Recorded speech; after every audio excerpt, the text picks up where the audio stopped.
going to give credit to my cameraman, Professor Raghav. Professor Raghav.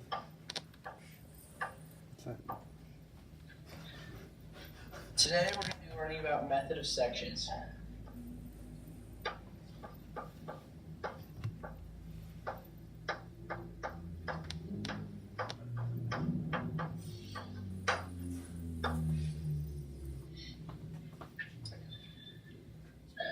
So in order to understand method of sections, we're going to first want to understand what a truss is.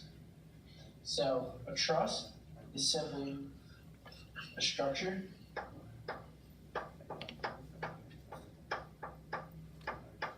composed of slender members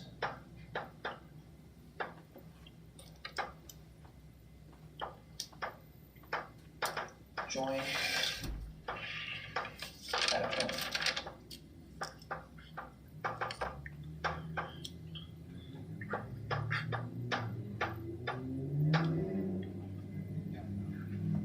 So what this would look like in 2 dimensions, just be almost rounded rectangles connected to other ones at smooth pin joints, like so. So some examples of this in the real world are going to be roofs, bridges,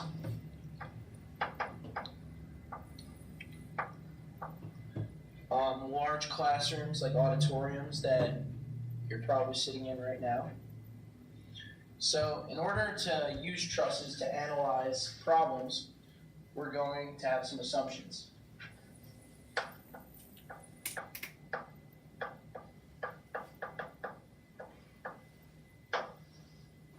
So the 2 main assumptions that I found are that the loading occurs at joints only.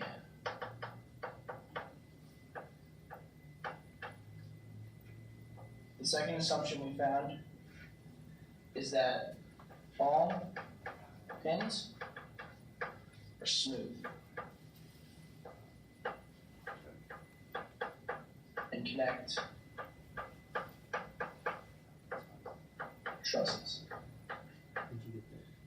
So these right here would be considered pins that are smooth. This assumption allows us to take away friction and other forces. So another important thing to know is that a truss is either going to be in tension or compression. So I'll draw this truss and another truss. Now, if the forces are pulling on the truss from other trusses or other outside forces, it's going to be said to be in tension. Now, compression would be the opposite. If you were pushing the truss towards its body. Now, when doing problems and summing the forces, you're going to want to draw them one way, and if your answer comes out to be negative, you're going to switch to the other one. So if we define truss AB to be in compression, and we get FAB to be negative, it will then be in tension. So another important concept to understand is going to be zero force members.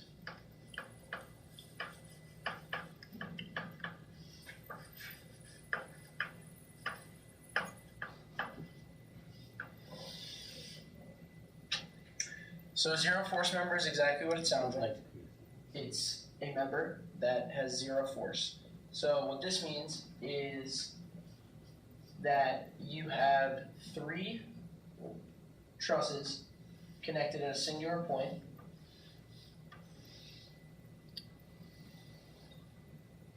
So this would be our singular point. And the definition of a zero force member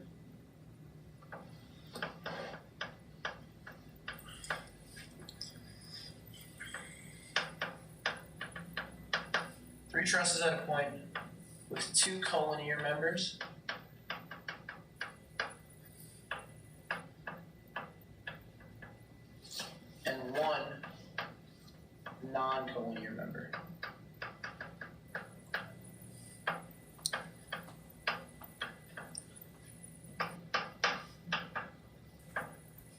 So in this case, I drew a simple series of trusses. And as you can see, AB and BC are both collinear. So if you wanted to get more specific and draw this with their pins, AB and BC, which are different trusses, are collinear. That just means they're on the same line. And BD is clearly not collinear. So this force BD can be considered a zero force member. So when drawing our free body diagrams, we don't necessarily have to include that because the force on it would be zero. So it makes drawing our diagrams a little bit easier.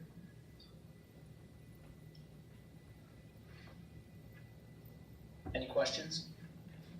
No. No, you good? Yeah. So now to get back to what we were talking about, method of sections, the whole point of this.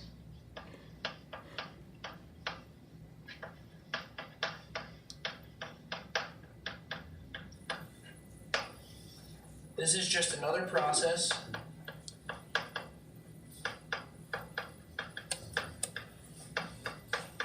for analyzing trusses.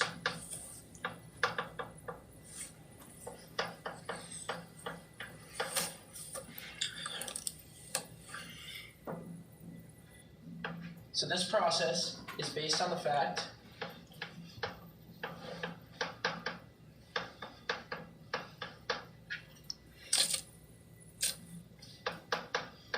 that if an entire system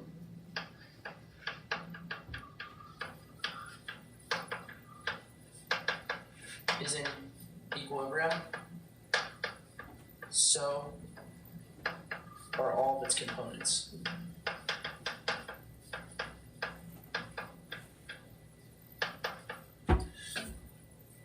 So in a class like statics, where nothing is moving, we usually consider the whole system to be at equilibrium. So that simply means we can take a section of that system, and that would also be at equilibrium. So the sum of the forces in the x, sum of the forces in the y, and the sum of the moments in any direction would equal zero.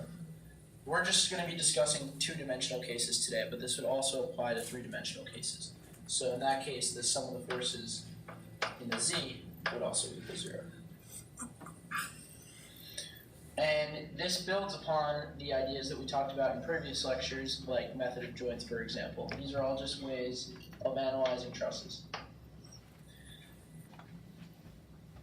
So just to draw without any numbers, just a visual, if we have a diagram like this,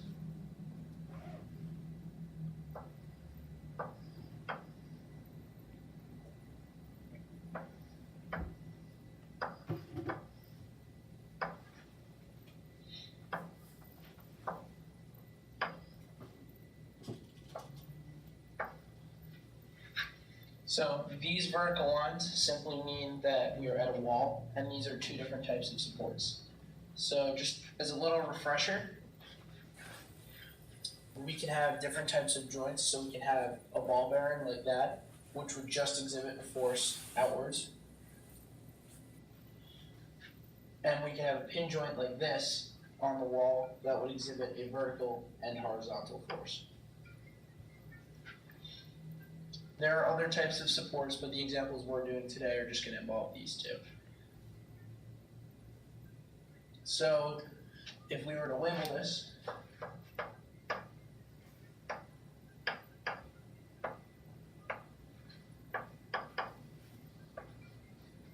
and let's say we have a force applied to this pen.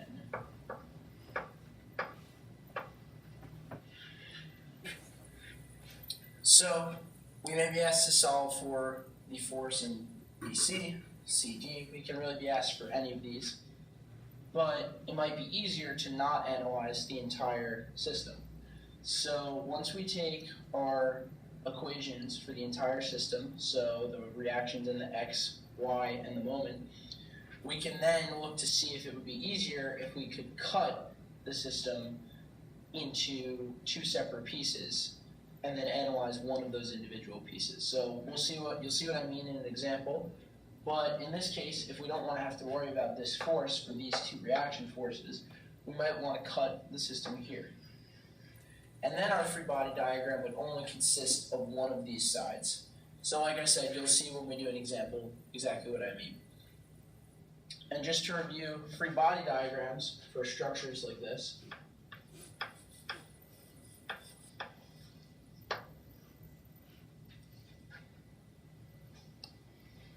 you're always just going to want to redraw your trusses.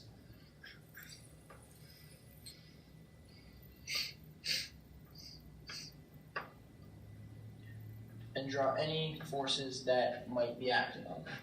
So just to look at a simple case like maybe this corner right here.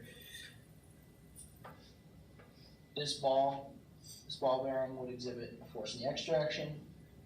This joint would exhibit a force in the x and y direction. And then we may have a force of gravity due to the trusses, but those are only in more complicated examples. So we might assume that the trusses are weightless or the force of gravity is negligible compared to the force acting on the trusses. And then you could also have the force acting on the joints like we discussed before. And remember to always label your x and y axes and to label your forces as well.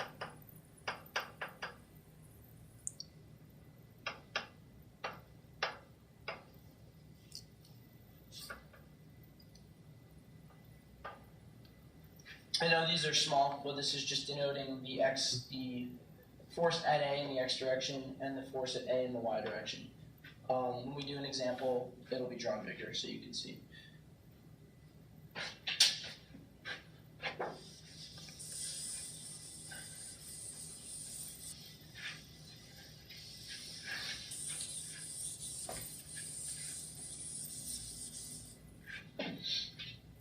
Okay, so the procedure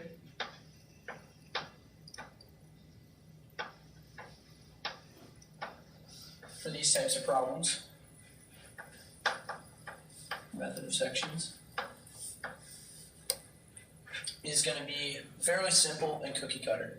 So the first step is going to be decide how to cut the structure.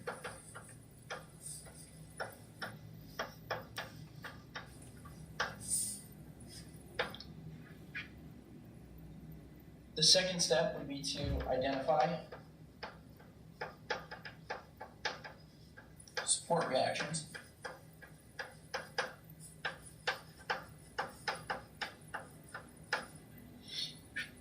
Then you're going to want to draw free body diagrams.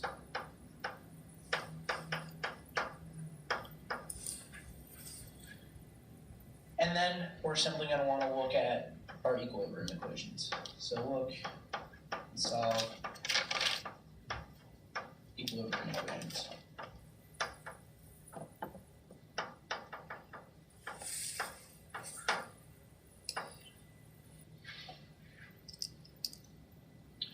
Another thing to note, when you're summing your moments,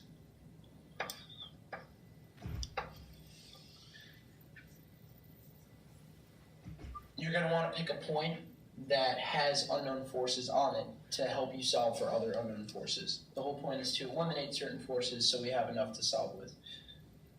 So pick a point that will help you.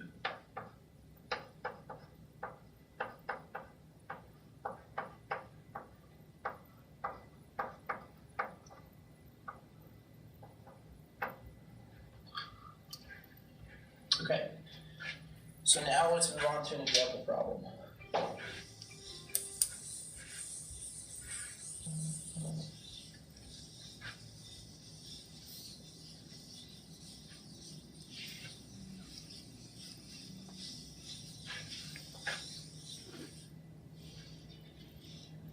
Okay, so this is problem 28 from chapter 6 of your statics textbook. So this problem involves a series of trusses connected with various forces and joints acting on them.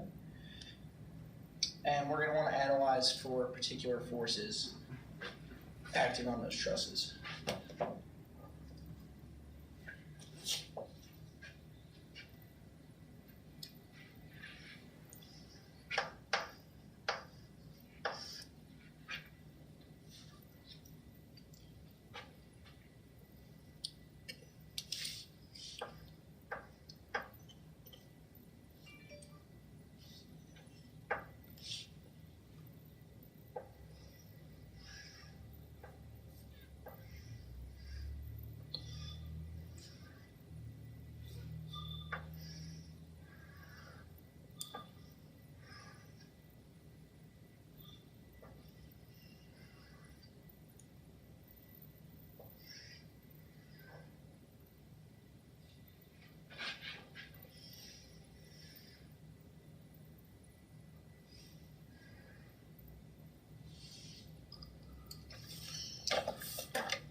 Okay, so before I draw the dimensions, we're just going to note what we have going on here. So this is a series of trusses connected, and it looks like you have grounds here and here.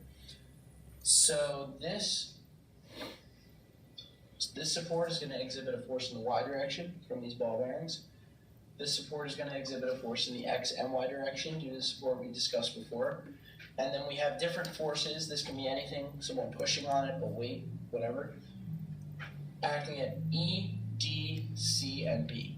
So it seems like we have a lot of forces going on here, but using method of sections, we can eliminate the ones that we don't need to use to solve. So just some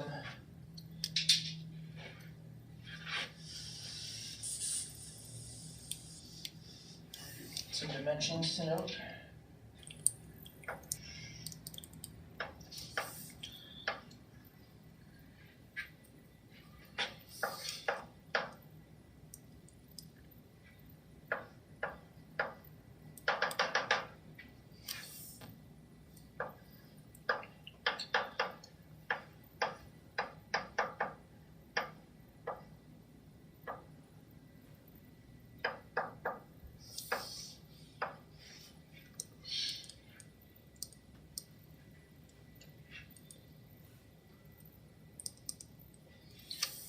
So give yourself a second to solve this, and to look at it, and then we'll solve it together.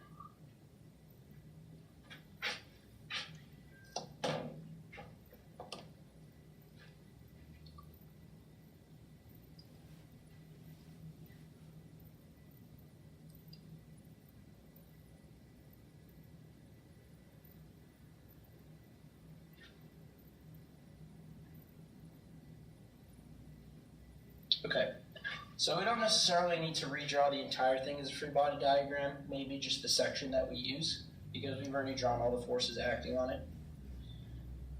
So the first thing we're going to want to do is notice that we obviously have a lot of triangles going on here, and with triangles come angles. So just like we do in any free body diagrams, we can figure out an angle to help us figure out components of the force. So at triangle EGH, we have an angle right here that we can call theta. So now if we want to solve for that angle, we're just going to use trigonometry. So theta is going to equal inverse tangent of 1.5 over 2. So this would give us a theta equaling 36.87 degrees. So now, like we discussed, if we look at our procedure, one thing we might want to do first is identify support reactions. These first two steps you can kind of look at the same time. Looking at the support reactions might help you. So if we take the moment about point A, right here, we're going to get the sum of the moments equals 0, as usual, because it's a statics problem. So then we're going to have to notice that we have forces that are going to be causing moments. So we're going to use that and then the perpendicular distance from that axis to figure out what those moments would be. So this would equal 0, which would equal 40 times 1.5 plus 30 times 3 plus 40 times 2 minus Fy times 4. And this is all equal to 0. So just doing some simple algebra, we get Fy equals 57.5 kilonewtons.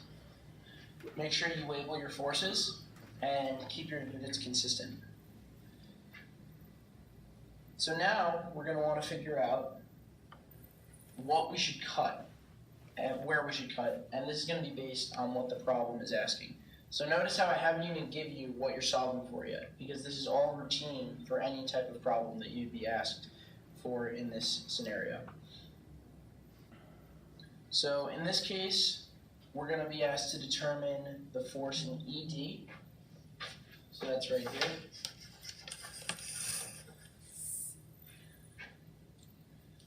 The force in EH. And the force in GH. Another assumption we can make, by the way, is that these forces are all connected. These trusses are all connected by pins. That's routine for these types of problems. So given these forces, we're going to want to cut somewhere that would go through all three of these forces. So if we were to go down here, that wouldn't really help us. Cut like this would be cutting through far more than three forces. So somewhere we might want to cut is through here. We can call this cut ZZ, just for a reference. So now if we cut this, you want to pick which side to analyze. So given what we're asked to solve for, we can pick either side and both will give you the correct answer. However, there's a lot less to work with on the left side, so that might be an easier place to start. So if we're to draw the free body diagram for this left side,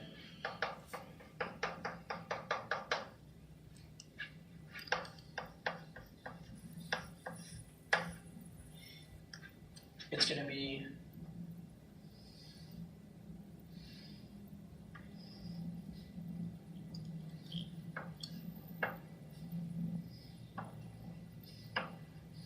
because remember, this is ZZ, this is where our cut was. So these are all the same trusses. I just drew them as thin lines rather than trusses for simplification purposes. So these dimensions are all going to be the same. We're going to have 2 meters here, 2 meters here, and 1.5 meters here. So now we're going to pick whether we want to draw these in tension or compression. So just to make things a little bit easier, I know what the correct directions are. So we will draw force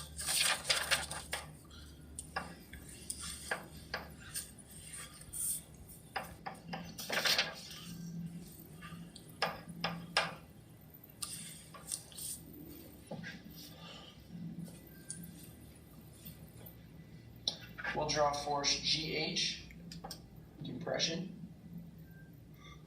EH in compression, and ED compression as well. So this is FED, FEH, and FGH.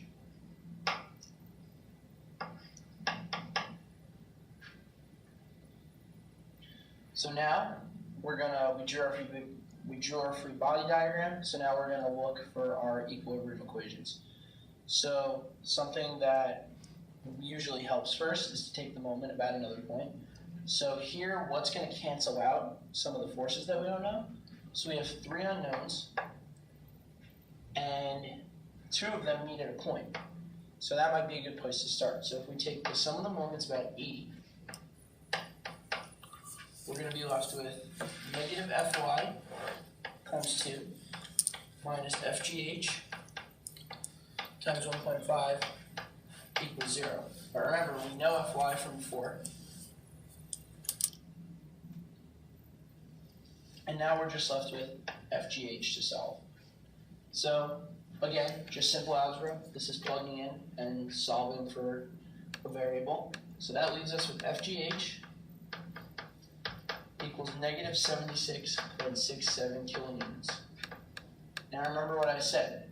This is negative, and we drew it in compression, which would indicate that it's actually equal to positive 76.6, but rather than compression, it's going to be in tension. So next, we've solved for one of our forces. We have 2 more. So now let's take the sum of the forces in the y direction. So that's going to be Fy plus FEH sine theta minus 40 equals 0. So now remember, we solved for this theta before.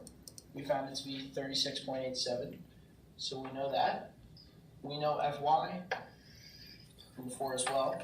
And now again, we're just left with FEH. So just doing simple algebra, we're left with FEH equals negative 29.2 kilonewtons. And again, we drew it in compression, but since the answer is negative, you can make it positive and indicate that it's in tension. Now we only have one more equation to solve for, and we only have one equilibrium equation that we haven't used. So let's sum the forces in the x. Summing the forces in the x is going to be negative FGH minus FED minus negative 29.2 cosine theta equals 0.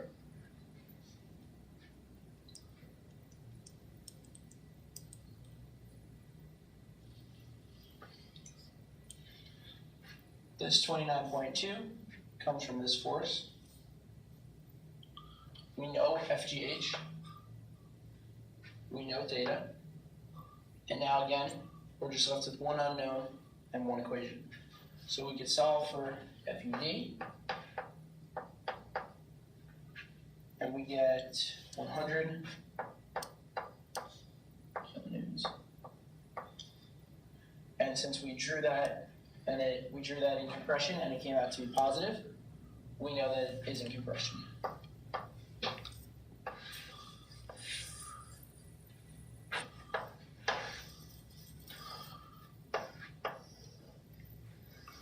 Another important thing to note, when we took the moments, you're going to want to take your force and multiply it by its distance to that axis. So for our 40, for example,